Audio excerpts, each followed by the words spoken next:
l'école spirituelle de Borupt. Introduction. Le message à l'humanité au sujet des futurs événements a déjà été publié dans une brochure précédente intitulée La Voix d'en haut. Et ce message contient assez de philosophie cosmique pour que toute personne prête à chercher la vérité en lui-même puisse comprendre le pourquoi de ces événements. Les enseignements du maître tels qu'ils sont présentés dans les pages suivantes constituent une étude plus approfondie de certains détails essentiels de la philosophie cosmique et conduiront le lecteur, qui prend la peine de les étudier, à une compréhension encore meilleure qui lui sera certainement très utile, à lui et à d'autres, au cours des journées pénibles qui nous attendent. Comme les événements futurs, la philosophie qui est à leur base et ce qui s'est passé il y a 2000 ans sont étroitement liés. Il a été pratiquement impossible de répartir les différents sujets sous des chapitres séparés.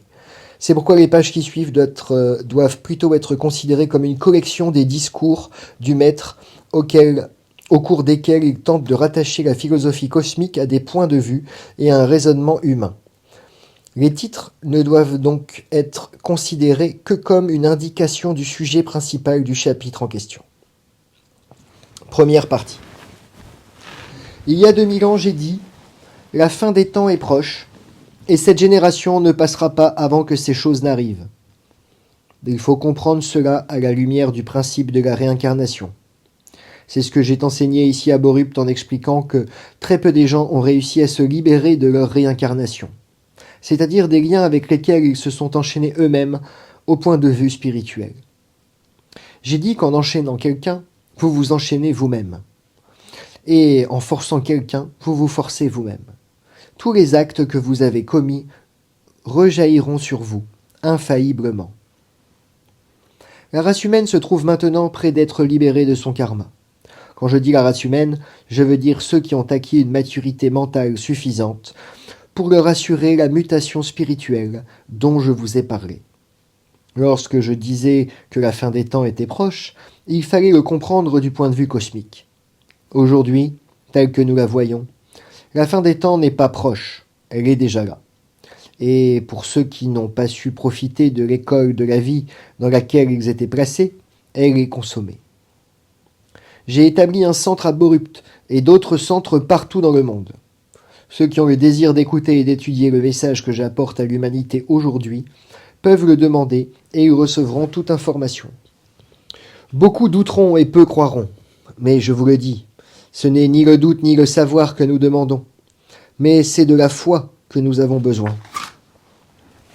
Les enseignements donnés à Borupt doivent être transmis à tous ceux qui le demandent. L'humanité est au seuil d'une nouvelle guerre et le savoir de l'homme est devenu si étendu que le massacre sera porté à la perfection.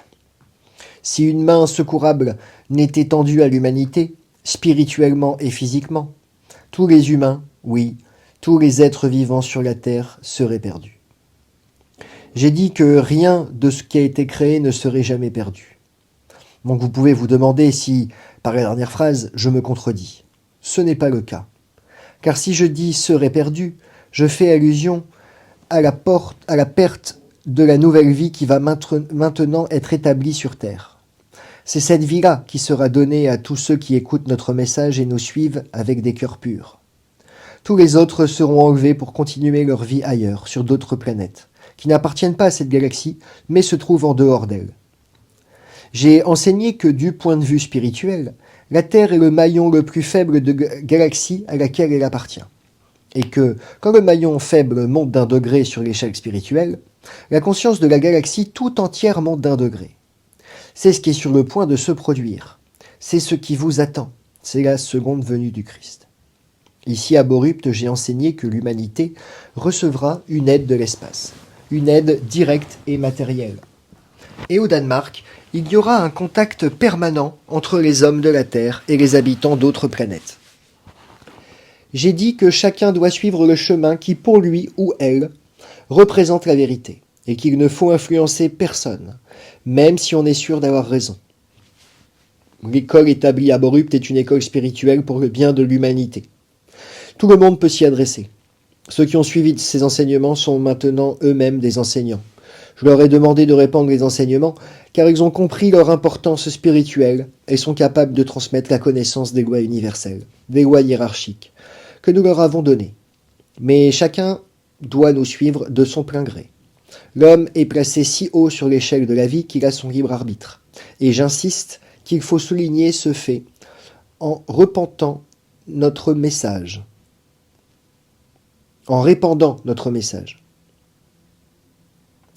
C'est très difficile pour moi de lire, excusez-moi, c'est parce que le cahier dont je dispose est extrêmement vieux et l'imprimerie, les lettres imprimées, des fois il n'y en a pas, donc je suis obligé de faire tout en même temps.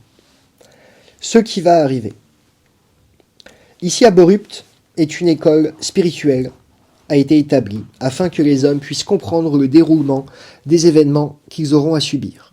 Événements qu'on ne peut appeler bons à leur début parce que l'homme n'a pas compris la loi de la vie, mais qui se termineront par ma seconde venue. J'ai dit, je suis la vie et la vérité, et quiconque me suit viendra à Dieu. Pour l'humanité, le chemin qui mène à Dieu passe par moi. C'est ce que j'ai enseigné, et je veux que vous compreniez bien pourquoi il en est ainsi.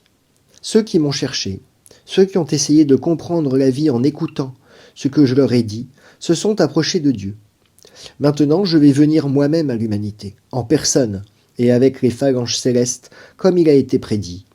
Et alors la terre et ses habitants seront élevés au point de vue spirituel, afin qu'ils aient une meilleure compréhension de Dieu et de ce qu'il est. Parce que je viens vers vous, et que nous serons plus près l'un de l'autre, vous comprendrez bien mieux ce qu'est Dieu et ce qu'il représente. L'homme devrait avoir le droit de vivre sa vie dans une liberté absolue, et bientôt il aura ce droit. Il pourra créer tout ce qu'il est capable de créer dans son esprit.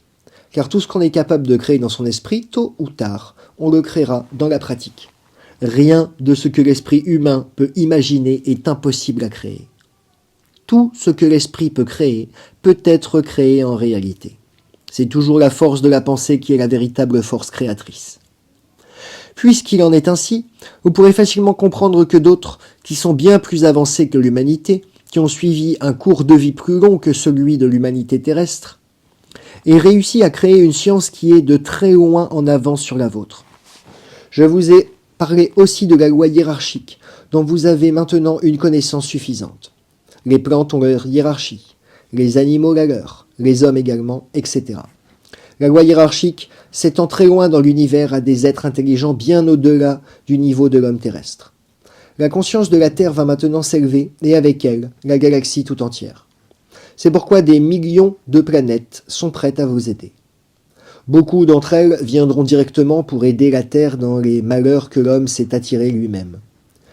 Par les enseignements prodigués ici, et qui ont été mis par écrit, vous pouvez avoir une idée de ce qui va se passer. Et si vous voulez bien me suivre attentivement, vous comprendrez mieux cette opération gigantesque qu'est la seconde venue du Christ. J'ai dit que la Terre s'arrêterait une seconde, et c'est ce qui va se passer. Après cela, elle pivotera. Elle basculera tout simplement en se faisant... sa surface changera entièrement. Je vous ai dit aussi que pendant ce temps, une très grande part de l'humanité sera évacuée dans d'énormes vaisseaux spatiaux. Vous connaissez les vastes dimensions de ces vaisseaux. Mais je dois vous rappeler que quand l'homme retournera sur la Terre, elle sera dénudée et aride. Aucun être humain pourrait y vivre s'il ne recevait une aide supplémentaire. Je vous demande maintenant de vous imaginer les énormes quantités de provisions de toutes sortes qui sont déjà en réserve pour vous et qui seront suffisantes pour près d'une année pour ceux qui reviendront sur la Terre. Vous voyez pourquoi j'appelle ceci un message de joie, car ne faut-il pas se réjouir qu'une aide aussi complète vous sera donnée. Cette aide sera donnée afin que l'homme apprenne à vivre en paix et en harmonie avec ses semblables, en accord avec la loi de Dieu, afin que l'homme abandonne le principe de tuer, et qu'il ne soit plus fait aucun mal, ni aux animaux, ni aux hommes. Pour que l'humanité atteigne un niveau spirituel aussi élevé, il sera nécessaire de lui donner un enseignement spirituel, une maturité spirituelle. Une compréhension entièrement nouvelle doit jaillir dans la conscience de l'homme, un renouvellement si soudain qu'il prendra la forme d'une mutation spirituelle. Cette mutation spirituelle fera en même temps un énorme bond en avant à la science, et l'homme parviendra à des connaissances qui surpasseront tout ce qu'il pourrait s'imaginer de nos jours. J'ai promis qu'après ma seconde venue, l'homme ne connaîtra plus la mort, et beaucoup d'entre vous diront que c'est impossible, car le corps humain ne peut vivre éternellement. Je vous demande à nouveau de suivre ma pensée, et vous comprendrez que c'est possible. Le corps humain se renouvelle au cours de la vie. Des cellules sont continuellement créées et d'autres meurent. Le sang est renouvelé, et ainsi on se crée soi-même un nouveau corps qui cependant vieillit, car on n'a pas compris les lois de la vie. Pour cette raison, les cellules que l'on crée au cours de sa vie sont influencées par les actes que l'on commet dans le règne animal. C'est surtout ici que quelque chose ne va pas, que l'homme de la terre commet la violation la plus flagrante de la loi. Quand l'homme s'arrêtera de manger de la viande, ses cellules se renouvelleront d'une autre façon que s'il en mange. Si alors, simultanément, il acquiert des connaissances entières nouvelles au sujet de la structure de ces cellules et de leur composition, et qu'il sache exactement de quelle façon tout est renouvelé chimiquement, on sera capable de renouveler tout simplement les cellules sur une base purement médico-scientifique, de façon à ce qu'elles restent toujours jeunes et fraîches. C'est la raison pour laquelle on peut avoir l'air de ne pas avoir 30 ans, alors qu'en réalité, on a 8 ou 900 ans ou même plus. C'est pourquoi je peux vous assurer que la mort physique n'existera plus dorénavant. Vous êtes capable de le comprendre, et c'est pour cela que je vous le dis. Ces nouvelles connaissances se manifesteront à beaucoup d'égards. Je viens de dire que les choses sont créées d'abord dans les pensées et ensuite dans la réalité. Quand la force de la volonté et de la pensée deviendra toute puissante et que l'homme s'en sera entièrement rendu maître, il pourra accomplir des actions, créer des objets par la seule force de sa pensée et de sa volonté, chose que l'homme actuel ne peut guère comprendre. Ceci amènera une méthode de travail et un mode de vie entièrement nouveau. L'homme sera libéré et n'aura plus besoin de gagner son pain à la sueur de son front. Chaque être humain aura sa pleine liberté et de ce fait pourra recevoir de l'instruction. Voilà une chose qui vous est familière sur la terre aujourd'hui. Les hommes veulent avoir de l'instruction et se qualifier. Or, chaque être humain sans exception sera libre de le faire. De fait, chaque homme deviendra un savant et les femmes ne feront pas exception. La femme disposera de sa liberté d'une toute autre façon que jusqu'ici. Il n'y aura pas besoin de suffragettes. Il n'y aura pas de cause féministe pour laquelle il faut combattre. Chacun respectera son prochain. Tous seront égaux. Le travail spirituel, puis-je dire spirito-scientifique, occupera une place prépondérante, ce qui fera faire à la science un bond en avant comme jamais l'humanité n'en a connu jusqu'ici. En même temps, l'homme sera capable de se déplacer dans l'espace.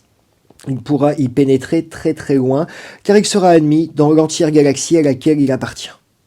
Cela veut dire que l'homme pourra visiter des milliers et des milliers de planètes qui dépassent de loin tout ce que l'homme connaît aujourd'hui. Et cela signifie à son tour que la science avancera encore plus vite, toujours plus vite. Mais je vous demande de vous souvenir d'une chose. C'est dans l'esprit de l'homme que tout cela est créé. Pour cette raison, il est absolument essentiel que l'homme ait un esprit pur, ouvert et sincère, qu'il comprenne les lois universelles, les lois de Dieu, et qu'il comprenne ce qu'est Dieu. Beaucoup ont demandé « Oui, mais qu'est-ce que Dieu ?» Ce ne peut être un vieillard vénérable à la longue barbe blanche qui nous regarde faire depuis son trône depuis le ciel. Non, bien sûr, ce n'est pas du tout cela. J'ai dit qu'il sera donné à l'humanité 1000 années pour qu'elle s'élève spirituellement à un niveau où le corps physique, tel que l'homme le connaît actuellement, ne sera plus nécessaire. L'homme alors vivra d'une façon purement spirituelle. Et là, à ce niveau, il comprendra son Dieu d'une façon entièrement différente. Dieu vit d'une façon purement spirituelle.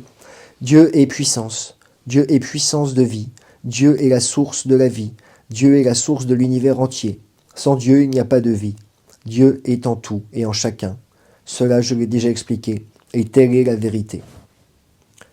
Dieu est si immense, une force spirituelle, une force de vie si immense, que nul ne peut en avoir une idée. J'ai dit qu'en parlant de mon Dieu, je suis d'une grande humilité. Et quand vous pourrez voir ce qu'il a créé et réalisé, le travail de la création immense que représente l'univers entier, et quand vous pourrez vous déplacer dans votre galaxie et voir d'autres galaxies et vous rendre compte combien il existe d'autres galaxies, alors vous comprendrez combien l'univers est immense. Et dans tout l'univers, il y a Dieu. Dieu couvre l'univers entier de son esprit. C'est une puissance que l'homme ne peut concevoir. Il ne peut s'en faire aucune idée.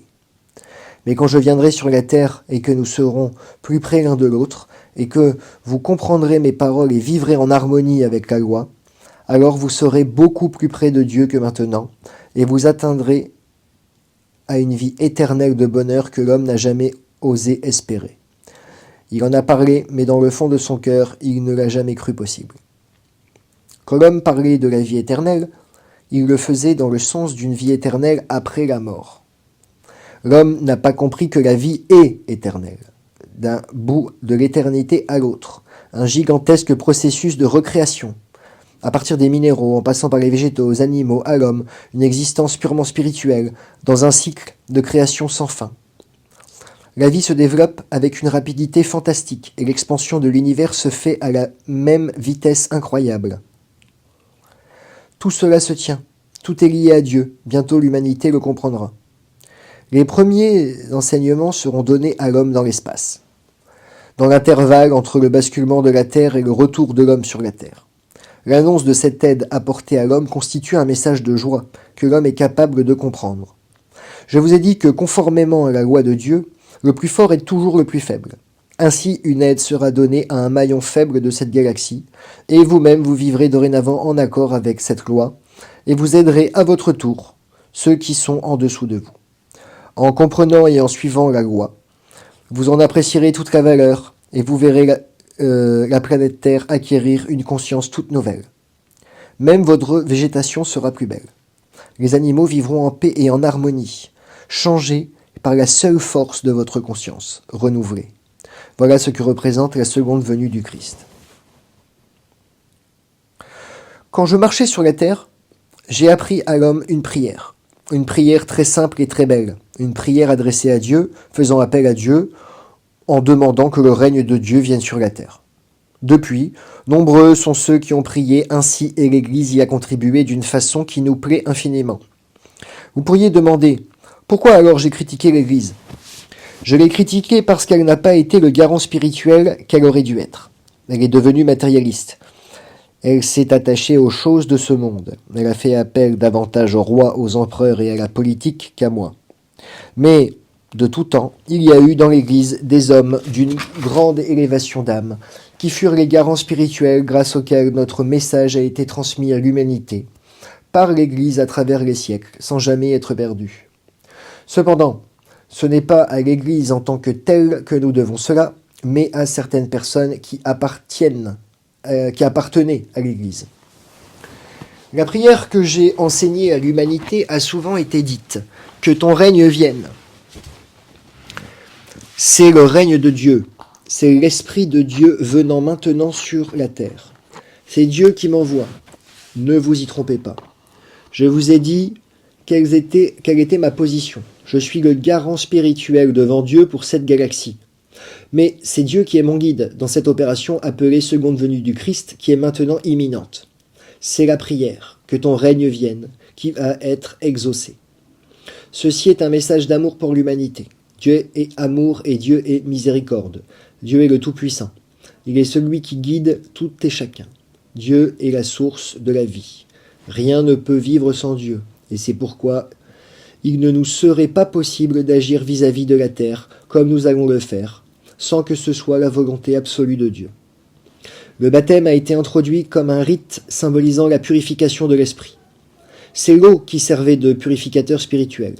C'est l'eau qui symbolisait le fait de désirer avoir un esprit et une âme qui, entièrement et sincèrement, voulaient se donner à Dieu. Maintenant, nous nous trouvons devant un baptême gigantesque, un nouveau baptême de l'humanité.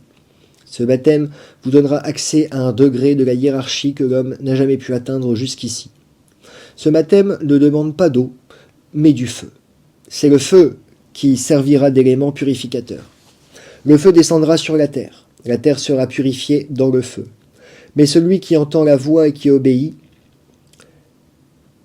aussi vrai que je suis celui qui je suis, sera élevé dans les airs et de là assistera à la purification de la terre dans le feu.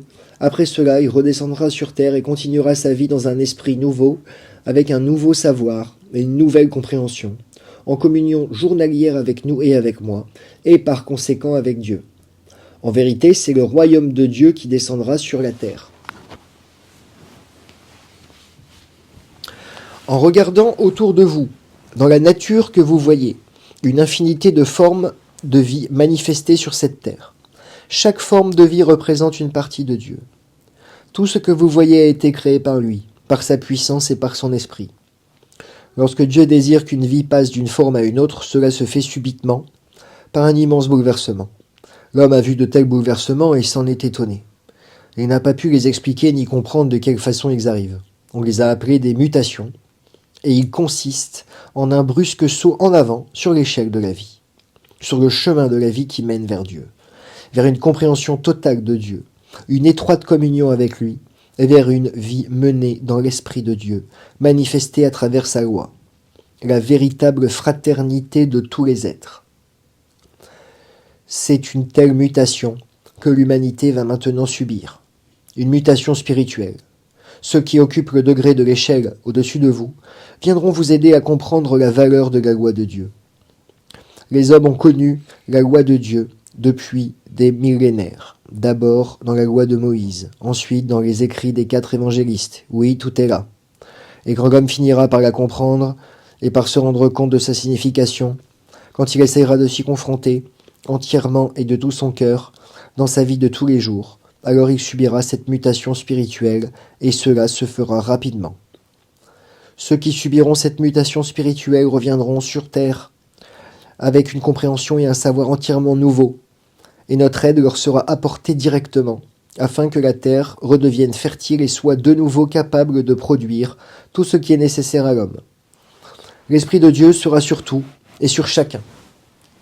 L'Esprit de Dieu nous aidera à atteindre le niveau que nous devons atteindre par une assistance mutuelle. Toute vie sur la terre en sera influencée. Quand je dis que toute vie en sera influencée, cela peut vous paraître étrange, mais souvenez-vous des anciennes écritures. Vous savez qu'il a été dit que le lion mangera de l'herbe avec l'agneau, et voilà ce qui arrivera.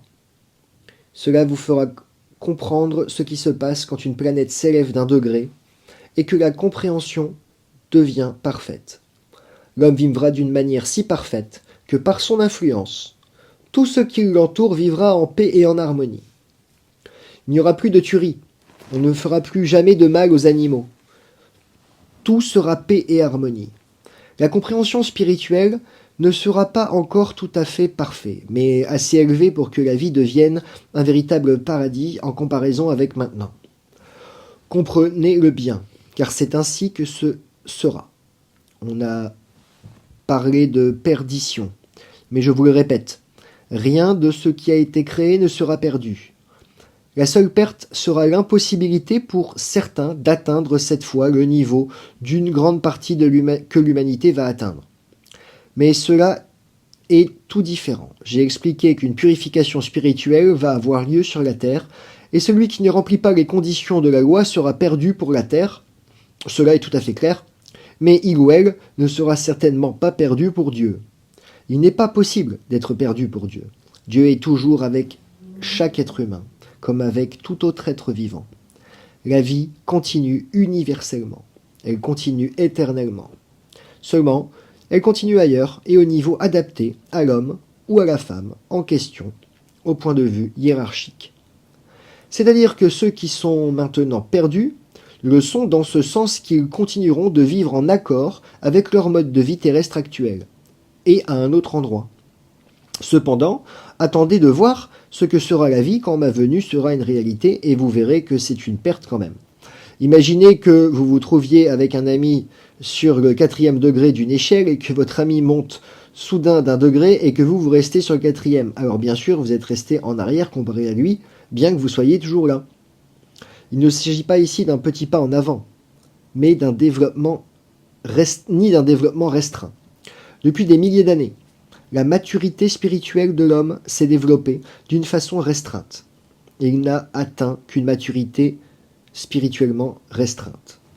La compréhension absolument immense à laquelle l'homme va arriver, et qu'il n'a jamais connue auparavant, lui fera acquérir des connaissances telles que son esprit doit être d'un certain niveau pour qu'il lui soit permis de s'en servir.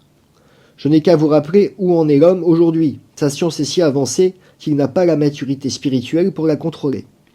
L'homme a atteint un niveau d'où il ne peut plus avancer. Il a atteint un point où sa science a dépassé son esprit. Il est capable aujourd'hui de s'exterminer lui-même et toute autre vie de la surface de cette planète. Et non seulement cela, il en est arrivé là où il est également capable d'intervenir d'une façon néfaste dans l'univers. Il peut nuire à la galaxie à laquelle il appartient. Cela ne doit pas arriver, car en ce faisant, il perturberait la vie sur d'autres planètes et sur d'autres plans de la hiérarchie. Cela, la loi le défend, et c'est pourquoi tout ce qui a été prophétisé à travers les siècles va maintenant être réalisé. Le savoir de l'homme aujourd'hui est si grand qu'il peut faire des choses qu'il est incapable de contrôler spirituellement. C'est pourquoi il ne lui sera pas permis de continuer sur le plan où il se trouve.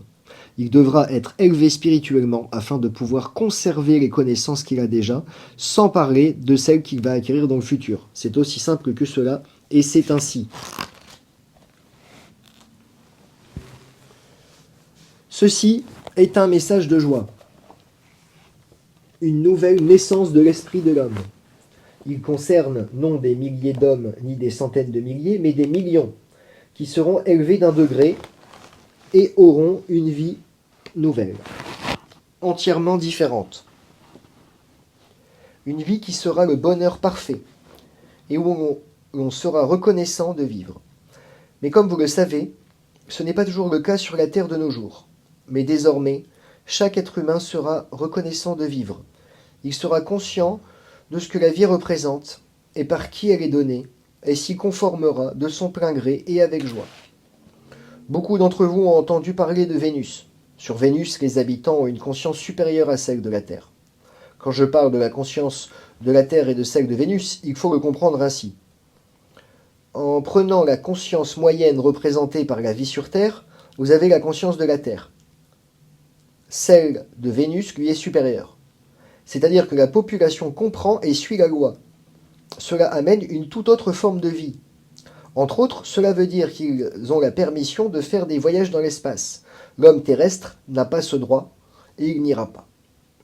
Il lui a été permis d'aller un peu au-delà de sa propre atmosphère, mais étant donné son niveau spirituel actuel, il ne sera certainement pas autorisé à pénétrer plus avant dans l'espace. La population de Vénus sait obéir à la loi, mais elle a été écrite pour l'homme de la Terre aussi, et si les hommes terrestres vivaient selon la loi, ils formeraient une société vénusienne.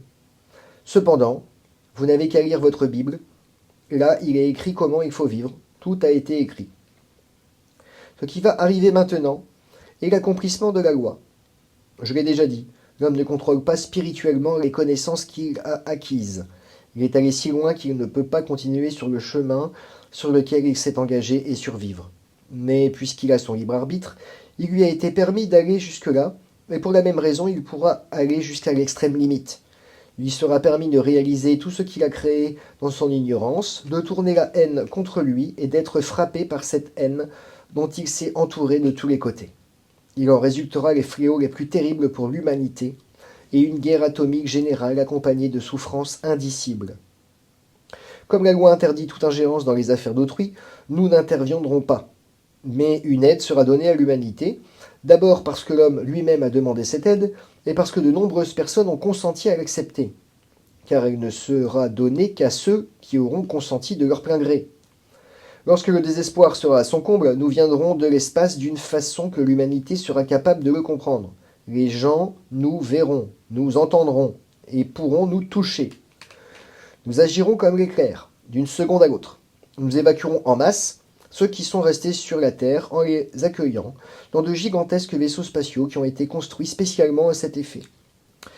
Tout dans cette opération a été parfaitement calculé et soigneusement préparé. Après l'évacuation, la Terre basculera. Sa surface actuelle changera complètement.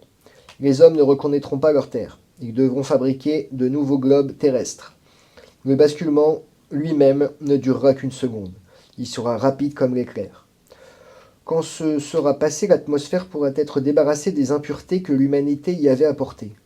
La vie sera de nouveau possible sur la Terre. Et la vie reprendra sur la Terre.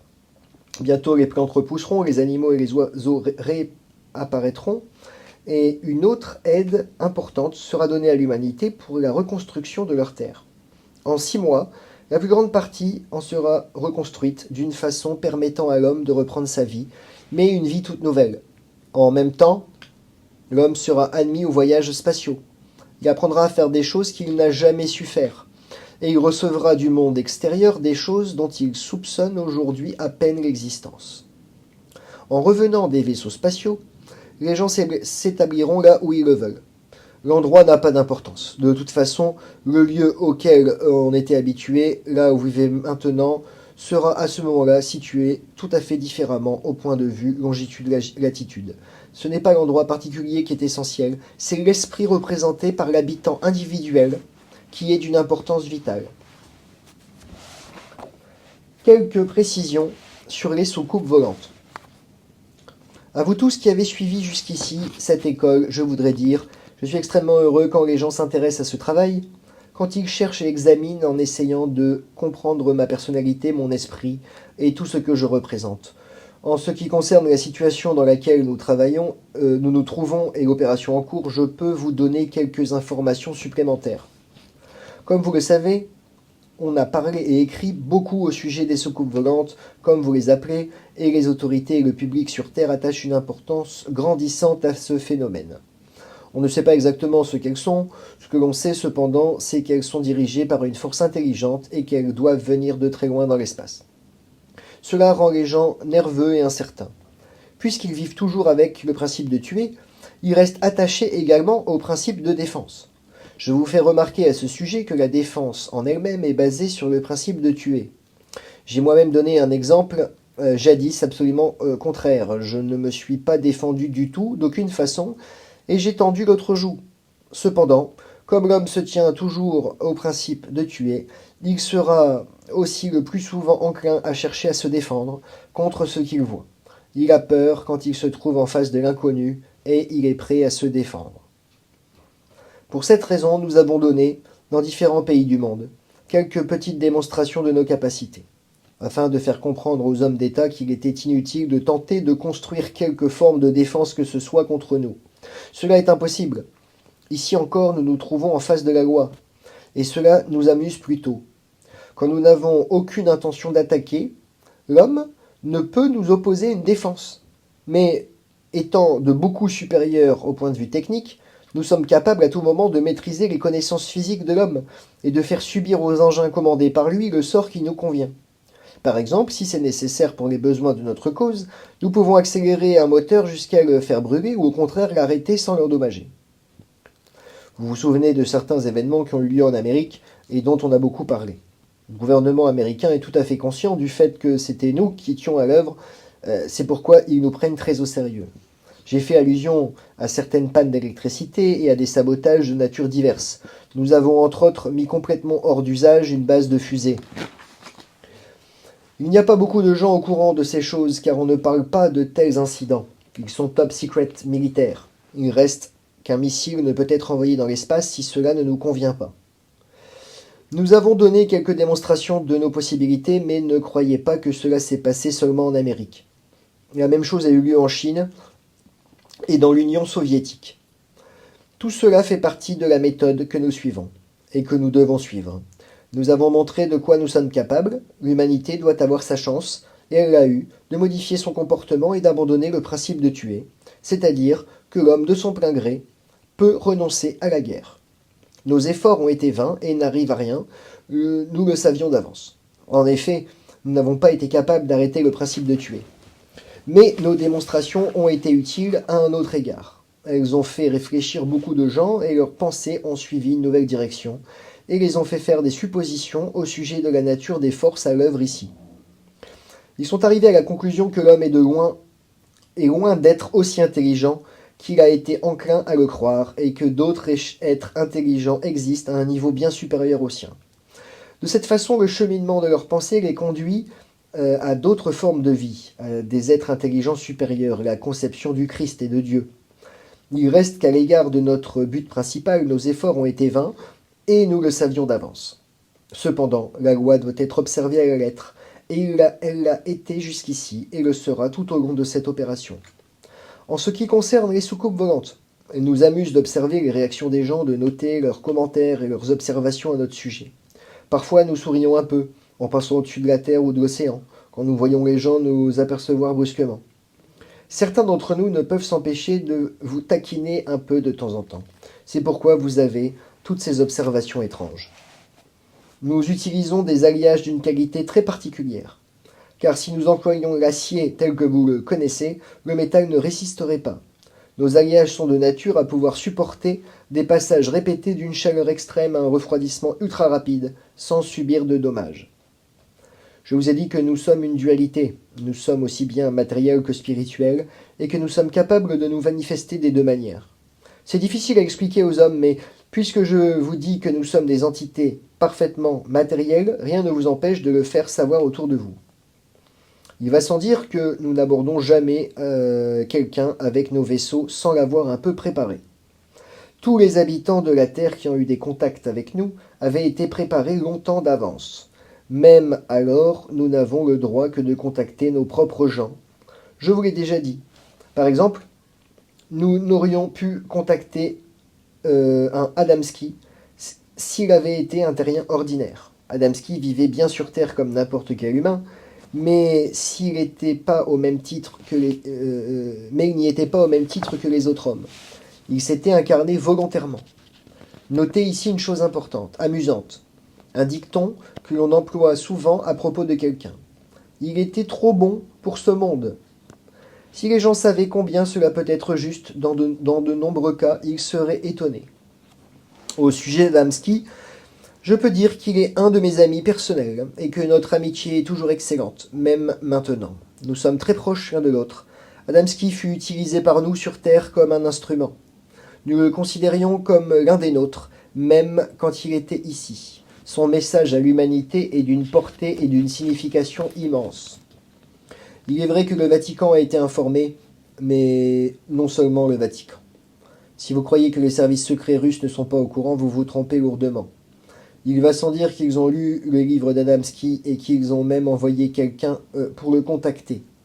Il était tout aussi évident que Adamski savait avec qui il avait affaire et que les Russes sont au courant de tout ce qu'ils savaient.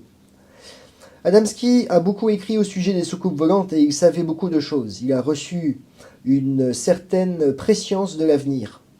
Par ses écrits, il a préparé tout ce qui va maintenant arriver à l'humanité. Il a attiré l'attention sur des choses dont les hommes n'étaient pas au courant auparavant. Mais Adamski lui-même ne savait rien de la phase finale. Il n'a pas eu connaissance des conséquences directes de l'arrivée des soucoupes volantes sur la Terre. Adamski a fait l'expérience des deux formes de vie. Il a été la seule personne vivante sur la Terre à l'époque actuelle à avoir été transporté dans sa forme physique sur une autre planète. Mais on lui a montré aussi des visions d'autres planètes. Adamski n'était pas le seul être à être contacté, mais nous lui avions donné certaines tâches à accomplir, et c'est pour cela qu'il est peut-être mieux connu que d'autres qui travaillent d'une façon plus secrète. Ceux qui sont contactés ont été soigneusement choisis, et ils suivent scrupuleusement les inscriptions qui leur sont données. Leur travail ne doit d'ailleurs pas dépasser le cadre de ces instructions. Je peux vous répondre sans hésitation. Cet Orton qu'Adamski a rencontré en chair et en os n'est pas identique à moi. Cet Orton-là avait été envoyé sur la Terre par nous afin d'établir un contact temporaire. J'ai pris en main toute l'opération, c'est moi et moi seul qui suis responsable. Orton est un nom qui existe dans l'univers. Ici en Scandinavie, j'ai utilisé un nom cosmique, un nom qui était connu avant parce que d'autres avaient eu des contacts sous ce nom. Quand je m'adresse à Meher Baba, je ne parle pas du Christ, mais d'amour infini. Et je raconte ce qui va arriver et ce que chaque Indien attend. Je parle du Nirvana, et je dis que je suis Bouddha. J'ai plusieurs noms. J'ai eu beaucoup de tâches à accomplir, et j'ai vécu sur la Terre. Non pas une fois, mais plusieurs fois. Je suis venu aussi bien physiquement que spirituellement. J'ai été présent dans toutes les églises. Je vous ai dit il y a 2000 ans que si l'on disait le Christ est ici, ou il est là, il ne fallait pas le croire. Si donc je venais sous mon vrai nom, je le ferais sous de fausses prétentions envers moi-même. C'est pour cette raison qu'ici j'utilise le nom d'Orton.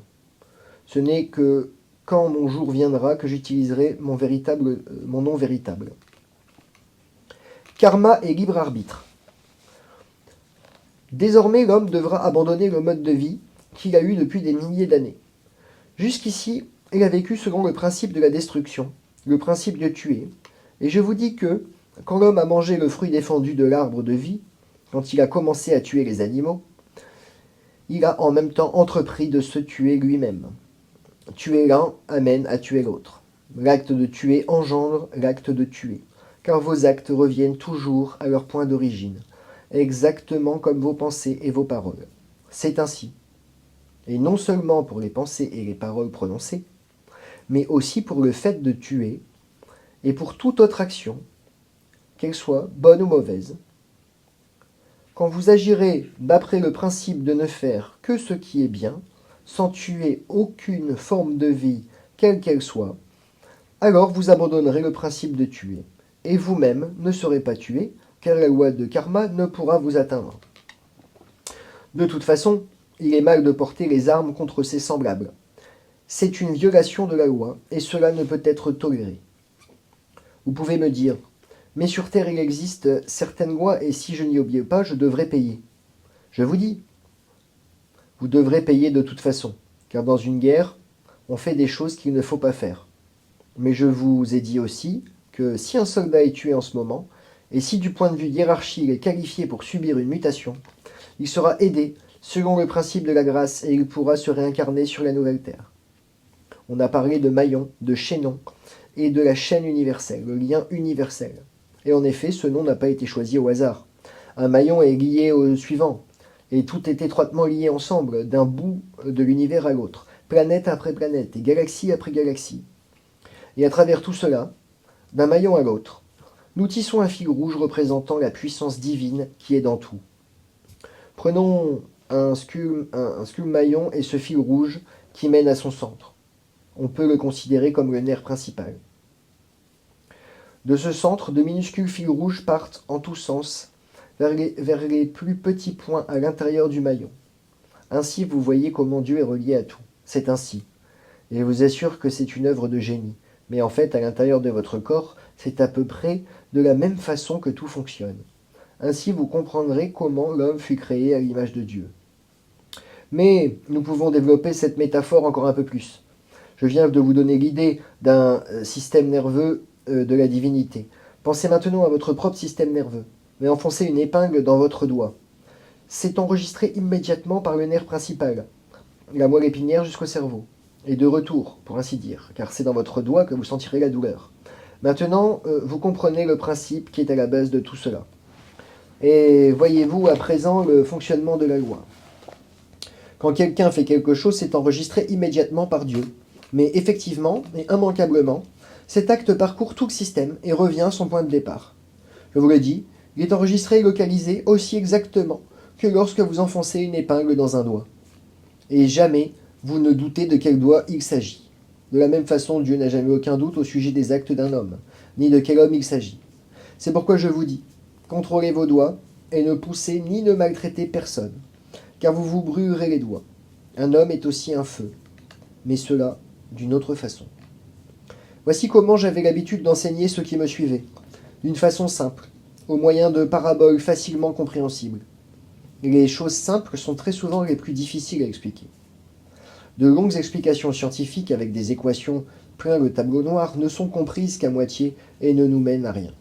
Non, ce qui est essentiel pour la compréhension de la vie, ce sont les choses simples, les principes fondamentaux de la vie, ce que les hommes négligent et qu'ils croient insignifiants.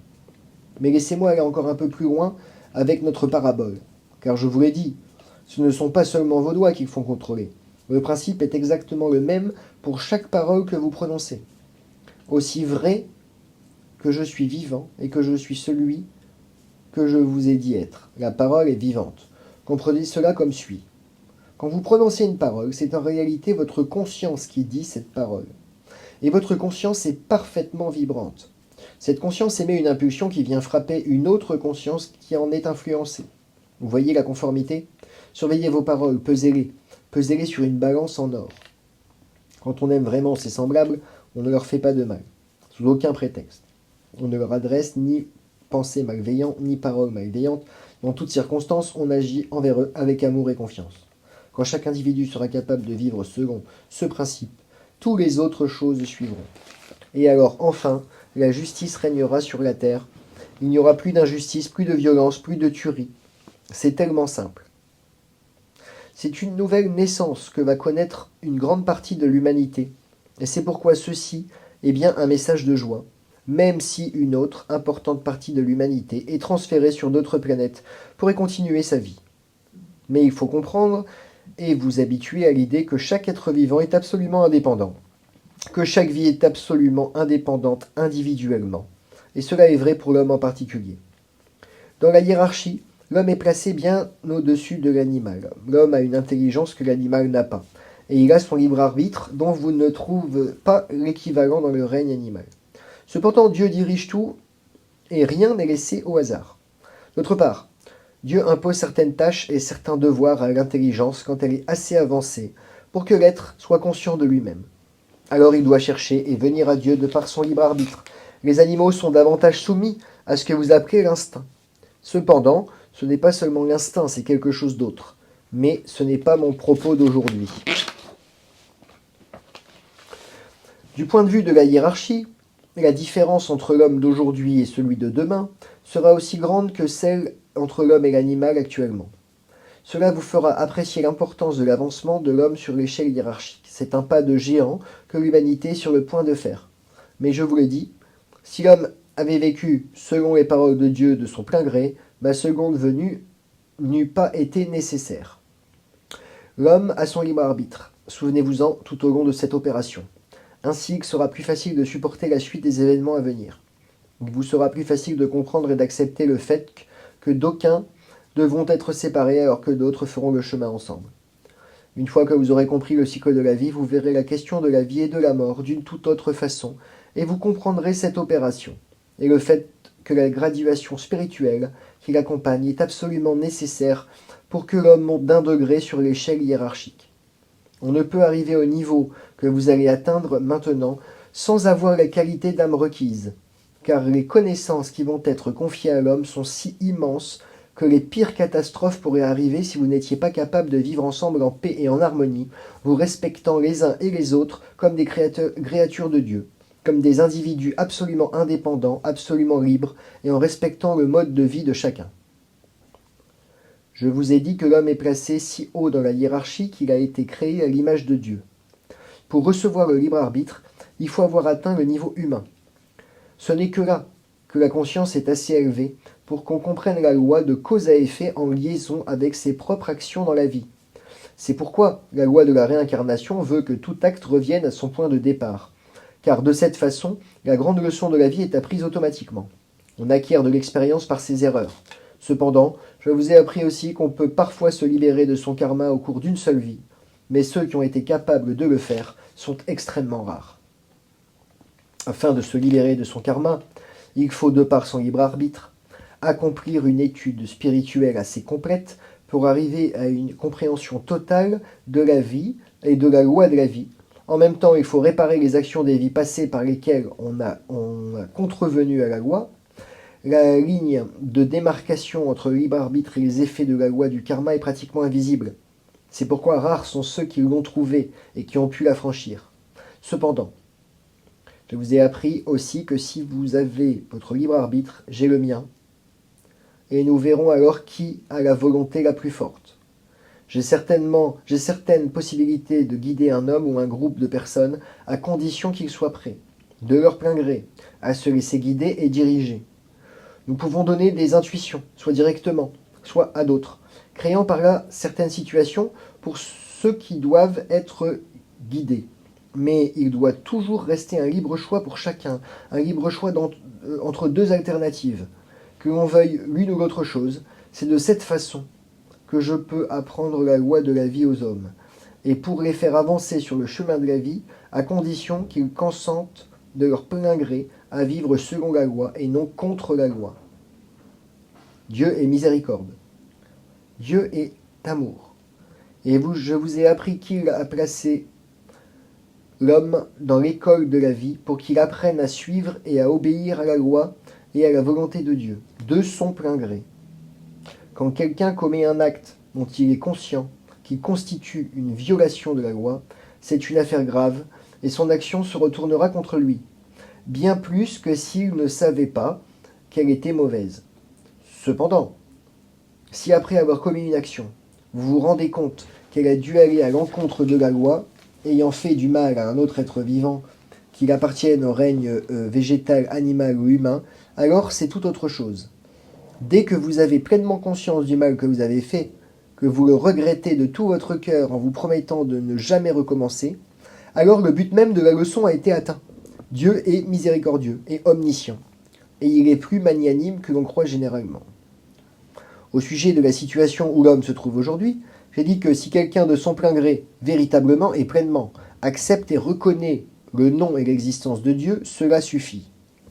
Mais il faut que ce soit absolument sincère. Et il est impossible de nous mentir, car nous saurons reconnaître si ce sont des paroles vaines ou si c'est du fond de votre cœur que vous voulez vous soumettre à la loi de Dieu. Quant à celui qui est vraiment sincère, son karma sera effacé et il sera admis dans le monde qui va être donné à ceux qui continueront leur vie sur cette terre. J'ai dit que si un homme change, fût-ce à la dernière seconde de cette ère, il sera sauvé. Cela est conforme au principe de la grâce. Alors, de son plein gré, Dieu réhabilitera cet homme. Évolution et hiérarchie. Il vous a été dit que vous auriez 1000 ans pour accomplir l'étape hiérarchique suivante. En réfléchissant un peu, cela ne devrait pas vous surprendre. Je vous ai dit que c'était dans le règne végétal que vous avez passé la plus longue période de votre existence. Ensuite vient le règne animal. Il y a maintenant à peu près 50 000 ans que l'homme a le cerveau qu'il a. 50 000 ans environ, pas plus. Tâchez de voir maintenant ce que vous avez accompli pendant ces 50 000 ans et vous comprendrez qu'il y a une certaine accélération. Le cours des événements va de plus en plus vite, l'évolution avance de plus en plus rapidement. Toutes les connaissances dont vous disposez aujourd'hui dans toutes les parties du monde, ajoutées les unes aux autres, peuvent être réunies. Alors il est évident que tout n'avancera pas 2 fois plus vite maintenant, mais beaucoup, beaucoup plus vite à l'avenir et ainsi de suite. C'est pourquoi en 1000 ans d'évolution sera de beaucoup supérieur à ce qui a été accompli au cours des 50 000 années précédentes de l'existence de l'homme. C'est ainsi qu'il faut le comprendre. Mais souvenez-vous aussi d'autre chose. Le temps dans l'espace et le temps sur la Terre sont 2 affaires absolument différentes. Elles n'ont rien à faire l'une avec l'autre, mais il faut bien trouver une expression pour vous communiquer l'idée. Après les 1000 ans, l'évolution avancera encore plus vite, en accélérant tout le temps. Oui, il y aura un moment où l'évolution se fera d'une heure à l'autre, d'une minute à l'autre, d'une seconde à l'autre même. C'est ainsi que l'évolution accélère, et elle ne s'arrête jamais.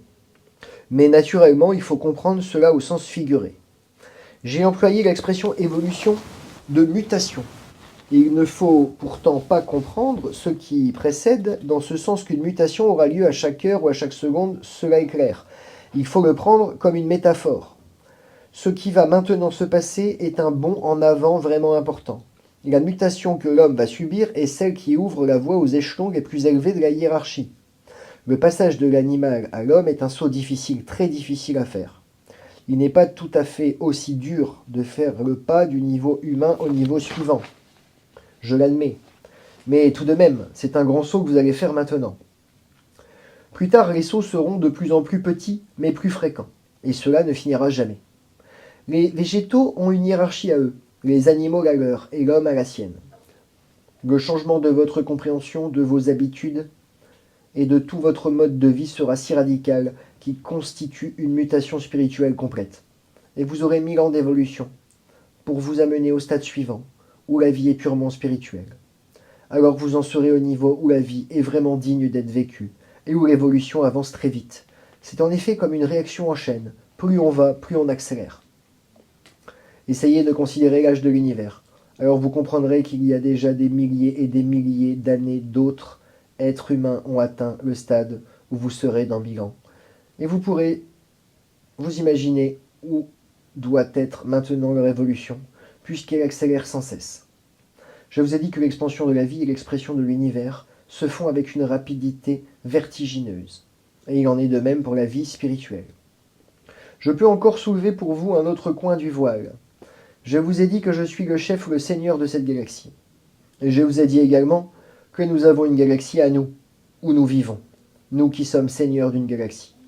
Cela vous donnera une faible idée des dimensions de l'univers.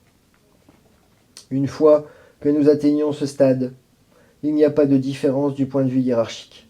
Si l'on devient seigneur d'une galaxie dont l'évolution spirituelle n'est pas très avancée, ou si on vous donne une galaxie qui a atteint un niveau spirituel très élevé. Nous faisons exactement le contraire de ce que ferait l'homme dans un cas pareil. Comprenez-moi bien. En devenant le garant spirituel d'une galaxie, la première que vous recevrez aura une évolution spirituelle très élevée. Alors, on peut y apprendre soi-même. Plus on avance au point de vue spirituel, plus dure sera la tâche qui vous est imposée. Et je dois admettre qu'avec cette terre, cela n'a pas été facile, à cause de la terre d'ailleurs. Voilà comment cela se passe à l'intérieur de la hiérarchie, et conformément à la loi de la hiérarchie. Le plus fort est toujours le plus faible, et quand le maillon le plus faible d'une galaxie a besoin d'aide, c'est le Seigneur lui-même qui viendra, et ainsi moi je viendrai personnellement. Mais il en est d'autres qui ont des tâches similaires. Nous sommes placés si haut dans la hiérarchie qu'il est impossible à l'homme de comprendre ce que c'est que le contact spirituel avec nous. Cependant, nous ne sommes pas fiers, je vous l'ai dit. Nous venons à vous, et nous vous rencontrons à votre niveau de compréhension, et nous travaillons avec vous au niveau où vous vous trouvez. Mais si je vous dis qu'une galaxie occupe une surface toute petite, et n'est à nos yeux pas plus importante qu'un jardin potager, alors peut-être commencerez-vous à comprendre et aurez-vous une idée de la situation. Mais à présent, vous allez avancer et voir beaucoup de choses que vous n'avez jamais vues. Je vous ai dit que, quand vous pourrez aller dans l'espace, vous comprendrez beaucoup mieux. Et vous aurez aussi une bien meilleure compréhension de ma nature et de ma façon d'agir. Une fois que vous aurez atteint le niveau d'une existence purement spirituelle, vous aurez en effet des contacts au-dessus et au-dessus de vous. Alors nous avancerons ensemble, et les différences de rang ne seront plus d'une grande importance, car la compréhension sera alors si profonde que vous aurez déjà une image assez complète de ce qui peut vous attendre au niveau supérieur. Et cela fait avancer l'évolution très vite, toujours plus vite, au fur et à mesure de l'expansion de la conscience. En réalité, il ne devrait pas être difficile pour les savants de la Terre de découvrir tout cela. Mais le fait est qu'ils ont négligé l'univers entier pour se consacrer à la matière, en oubliant tout de l'esprit. On a dit ici une fois, il n'y a qu'une chose qu'ils oublient, ce sont les soucoupes volantes. S'ils arrivent à mettre en place cette pièce du puzzle, l'image deviendra juste. Je le dis à ma façon. Si vous n'oubliez pas l'esprit, si vous vous attachez à l'esprit et à la conception de Dieu telle qu'elle est en réalité, alors vous pouvez comprendre et saisir ce qui se passe autour de vous, d'une toute autre façon que si vous excluez cette conception. Mais les savants ont été experts à l'exclure, parce qu'il le fallait jusqu'ici. Imaginez-vous qu'ils mettent la main sur des inventions d'une portée encore plus grande que celles qu'ils ont déjà faites. Et ce qu'ils ont déjà découvert, ce sont des choses effrayantes, considérant le type de conscience qui règne sur Terre. Imaginez une puissance et des forces si immenses qu'un seul homme dans un bureau, dans une mauvaise disposition d'humeur, pourrait faire disparaître la Terre totalement. Que feriez-vous ? Il est absolument impossible de mettre de tels pouvoirs dans les mains de l'homme. Ou imaginez que soudain il ferait tourner l'entière galaxie dans le sens opposé. Car en effet, de tels pouvoirs existent. Cela ne peut être fait. Alors on doit être absolument parfait spirituellement. Aucune erreur ne doit être possible. Absolument aucune. Autrefois et maintenant. J'ai employé la phrase « Vous êtes les nouveaux juifs ». Et je vous ai dit que l'Europe du Nord serait particulièrement protégée pendant l'opération à venir. Mais laissez-moi vous expliquer. Dans leur région, les Juifs avaient une culture et un esprit loin en avance sur ceux des pays voisins. Les Juifs furent les premiers à recevoir certaines parties de la loi hiérarchique. Ils étaient les premiers à ne reconnaître qu'un seul Dieu, et de ce fait le principe de la hiérarchie. Ils furent choisis pour être des pionniers, les exemples et les instructeurs de ce qui va maintenant être réalisé. J'étais l'un d'eux, mais le Juif a failli d'une autre façon, et c'est pourquoi il a eu le sort qu'il a subi. Mais en vérité, je vous le dis, avant de commencer mon récit sur les Juifs, jamais il ne faut condamner un peuple, jamais il ne faut condamner un individu. En effet, Il ne faut jamais condamner quoi que ce soit qui vient de Dieu. En disant cela, je vous ai raconté en fait le début de la triste histoire du Juif, car c'est là qu'il a failli au plus haut point en premier lieu. Nous avions donné aux Juifs tout ce qu'il fallait pour élever leur âme et leur esprit. Mais ils ont exploité cette âme et cet esprit pour leur propre avantage, et ils sont devenus hautains et arrogants. Ils ne respectaient pas l'esprit et l'âme des autres peuples, mais essayèrent de démolir leurs entourages spirituellement, chaque fois qu'ils le pouvaient. Cet orgueil et cette arrogance ont atteint leur paroxysme au lieu du Golgotha. Et je vous le dis, je ne l'oublierai jamais. Mais je ne garde rancune contre personne, ni contre les Juifs. Loin de moi cette idée. Les Juifs occupent toujours une grande place dans mon esprit. Et puis-je le dire franchement, ils me sont très proches. Mais jamais le Juif n'a été capable d'accepter un non-Juif. Jamais il n'a existé une discrimination raciale aussi intense que celle du Juif lui-même. Et notez bien que ce sont précisément ceux qui devaient être des pionniers à cet égard qui ont échoué si complètement. Ils furent dispersés sur toute la terre afin qu'ils essayent de comprendre et d'accepter comme des faits les mœurs et la façon de vivre d'autres peuples. Ils devaient apprendre que tout homme doit avoir le droit de marcher dans la lumière, qui pour lui représente la vérité, mais que les Juifs eux-mêmes, à cause de leur savoir, devraient servir de modèle et d'instructeurs aux autres, en leur apprenant par exemple comment élever l'esprit humain. Mais comme je vous l'ai dit, ils ont exploité leur savoir pour leur propre avantage, et leurs synagogues ont cessé d'être des lieux saints. Cela peut vous aider à comprendre encore autre chose. Je m'explique.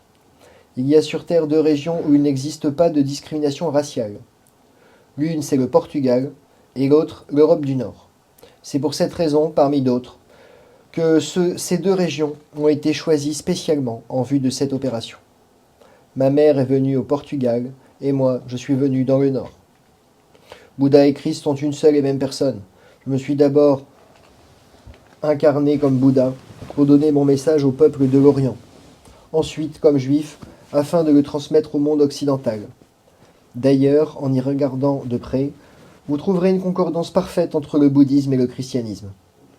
Ce n'est que couper un cheveu en 4 que de ne pas voir la ressemblance frappante entre les 2 messages. J'ai souvent parlé en paraboles, et plusieurs d'entre elles ont été mal comprises.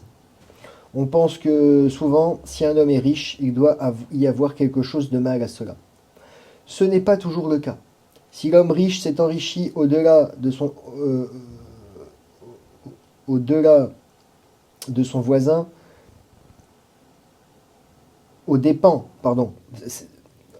si l'homme riche s'est enrichi au détriment de son voisin, cela est regrettable pour lui-même. Si le pauvre Lazare a vécu sans faire de mal à personne, parce qu'il ne voulait pas vivre aux dépens de son voisin, sa vie n'a pas été très riche au sens matériel du terme, mais il a eu une vraie compréhension de Dieu et de son royaume, et ce sera lui qui sera sauvé, et non le riche. Mais le contraire peut arriver aussi. C'est pourquoi je me suis servi d'une autre parabole. J'ai dit qu'il était plus difficile pour un riche d'entrer au ciel que pour un chameau de passer par le trou de l'aiguille. Notez bien, le trou de l'aiguille, ce qui ne veut pas dire le trou d'une aiguille, car le trou de l'aiguille était un passage, une porte d'entrée si basse qu'un chameau ne pouvait y passer que sur les genoux. Et si un riche est capable de se mettre à genoux, de prier Dieu et de reconnaître ses erreurs, alors il pourra entrer au ciel.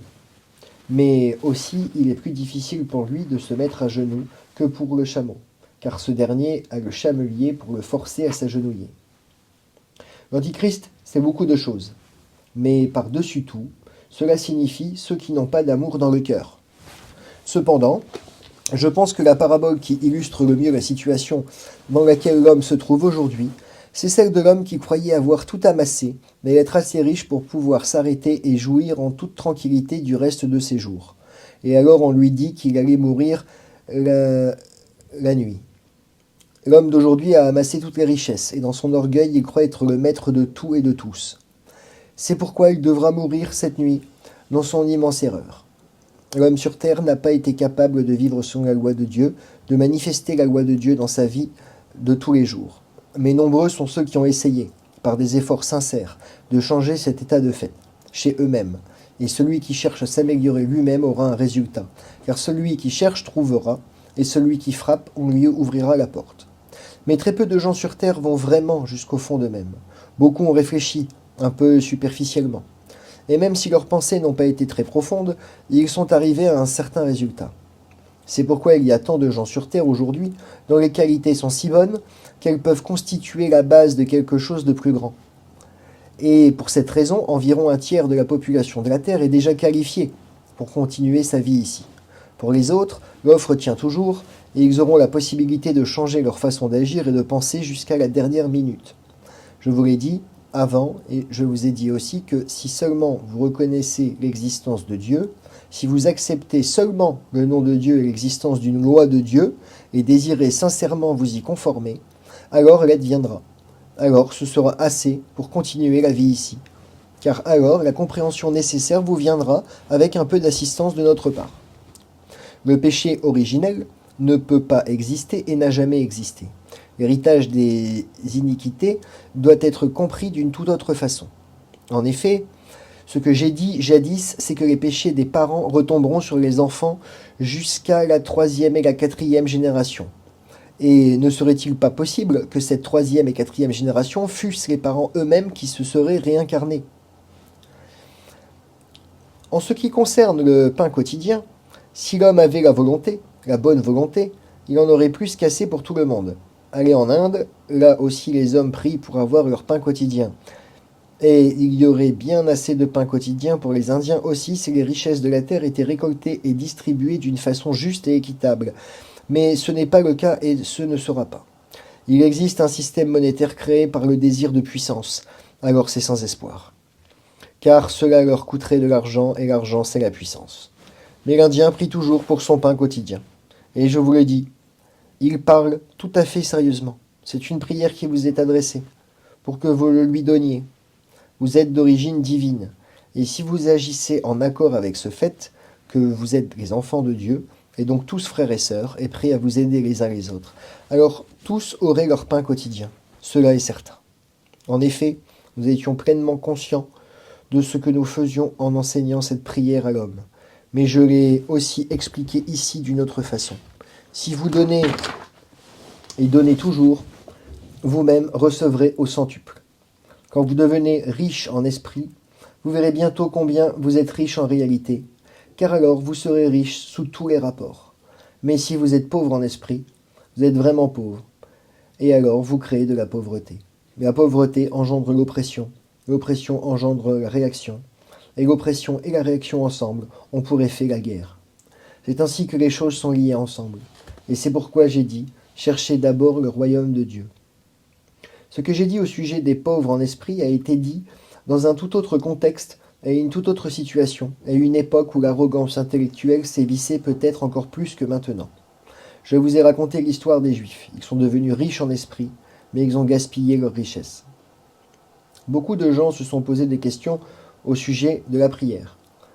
Ne nous induis pas en tentation, car jamais un père aimant n'induirait ses propres enfants en tentation, cela va de soi. Néanmoins, il est totalement correct de ne pas être induit en tentation, non pas que le Père pourrait vous y induire, mais la vie. Si vous réfléchissez un peu sur chaque prière, car la prière que j'ai enseignée à l'homme est en réalité plusieurs prières individuelles réunies, alors vous verrez que vous avez en fait demandé absolument tout. Mais ce que les gens ne voient généralement pas, c'est le fait que cette prière est en même temps un guide pour vous apprendre la façon dont la vie doit être vécue. Si vous dites la prière correctement en réfléchissant sur chaque mot, vous vous apercevrez que vous ne priez pas seulement pour vous-même, mais aussi pour votre voisin. En ce qui concerne les faux prophètes, je peux vous répondre qu'il y en a eu en grand nombre, et je peux vous en citer quelques-uns si c'est cela que vous voulez. J'ai mentionné l'Église une ou deux fois, je vous ai dit que plusieurs faux prophètes ont existé dans son sein. Il y a eu un grand nombre de sectes qui se sont érigées en juges d'autrui. Elles étaient basées sur le principe de la condamnation, et tous sans exception furent de faux prophètes. Seuls ceux qui professent l'amour, le principe de l'amour infini, ne sont pas de faux prophètes. J'ai moi-même donné une démonstration de cet amour lorsqu'attaché à la croix, je pardonnais à mes ennemis. Ce n'est que lorsque vous serez capable de pardonner aux autres et que vous pourrez obtenir le pardon vous-même, exactement le même principe que celui qui s'applique à l'usage de l'épée. Dans la prière que je vous ai enseignée, je vous ai dit de demander « Pardonne-nous nos offenses comme nous pardonnons aussi à ceux qui nous ont offensés ». Ce n'est pas que quand vous pourrez faire cela que vous serez pardonné. L'absolution ou le pardon des péchés n'est pas une chose que l'Église peut vous pardonner. Celui qui prétend cela est un faux prophète. On pourrait appeler également faux prophète la science et la philosophie matérialiste et la puissance de l'argent, car en effet, elles ont fait de grands prodiges du point de vue technique, mais dans la plupart des cas, elles ont été employées dans un sens négatif, d'une façon ou d'une autre. Mais, je le répète, seuls ceux qui enseignent l'amour infini ne sont pas de faux prophètes. Il en est ainsi. J'ai dit à mes apôtres d'aller dans le monde et de faire de tous les hommes mes disciples. Cela est vrai. Mais ils ne devraient le faire que par leur propre exemple. Ce n'est que de cette façon que vous avez le droit d'influencer quelqu'un d'autre. La nature du message. Je vous ai dit que c'est un message de joie qui vient d'être donné à l'homme. Et c'est bien un message de joie considérant le fait que toute vie s'éteindrait sur terre si aucun secours n'était donné, un secours fourni en vertu d'une manifestation spirituelle, dépassant de loin tout ce que l'homme représente lui-même. Cela doit être ainsi. Sinon, il ne nous serait pas possible de vous aider. Cela est évident. Il n'est possible d'aider que si l'on est supérieur à celui qui a besoin d'aide. Je vous ai appris que la ligne de démarcation entre l'aide et l'ingérence est plus fine qu'un cheveu. Et cela doit être compris parfaitement. Mais les détails peuvent être étudiés dans l'école qui a été donnée à Borupt. Cette école est complète. Cela veut dire qu'il ne sera pas donné d'autres informations. Les connaissances dont l'homme doit disposer en ce moment pour comprendre la situation dans laquelle il se trouve ont été données. Toute autre connaissance doit attendre jusque l'homme répond aux exigences de la loi pour posséder une science supérieure. Il ne reste plus qu'à mettre le message tout entier à la disposition de quiconque voudrait l'étudier et l'examiner lui-même. Je demande à toute personne qui s'intéresse à cette affaire et qui se sent attirée par ce message de se familiariser avec la suite d'événements à venir, et dont je vous ai parlé, et également avec la philosophie qui est à la base de ce que vous appelez les soucoupes volantes. J'ai demandé que ce message et cet enseignement soient répandus dans le monde entier, mais j'ai demandé aussi que personne ne soit forcé ou pressé d'aucune façon. Donc, si vous voulez partager ces connaissances avec d'autres, vous pouvez donner les brochures imprimées à ceux qui les demandent de la voix d'en haut. Les messages sont au début sous forme de phrases courtes et simples. Petit à petit, les différents points sont développés davantage, si bien quand on finisse par l'école spirituelle, on devrait pouvoir arriver à la pleine compréhension. Mais néanmoins, chaque homme doit chercher lui-même et en lui-même et se décider s'il veut accepter et suivre ce message ou non. Cela veut dire qu'il y a beaucoup de gens qui ne peuvent accepter un tel message et qui n'y croient pas, mais qui cependant ont les qualités requises pour être emportés dans les vaisseaux spatiaux.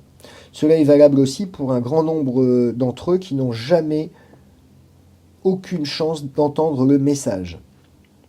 Vous pouvez demander, pourquoi alors avoir pris toute cette peine? Cela aussi, je l'ai expliqué. Ici encore, c'est la loi. Nous devons donner ces connaissances avant de venir. Nous ne pouvons aider, nous ne pouvons venir à un autre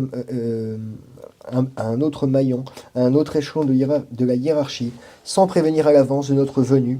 C'est l'exigence de la loi. En parlant avec d'autres personnes, vous serez enclin à aborder les sujets qui vous tiennent à cœur, et vous pouvez très bien leur raconter ce que vous savez, ce que vous pensez ou ce que vous croyez. Mais tenir une conversation calme et insister d'une façon pressante sont deux choses différentes. Et il ne faut jamais faire pression sur quiconque pour qu'il admette vos opinions ou les accepte comme des faits. Chaque individu doit essayer tout seul d'arriver à une compréhension de la vie et des lois de la vie. Chacun peut aider en transmettant le message à toute personne qui le demande. Tous les autres doivent rester libres de suivre le chemin qui pour eux représente la vérité. Fin de la première partie.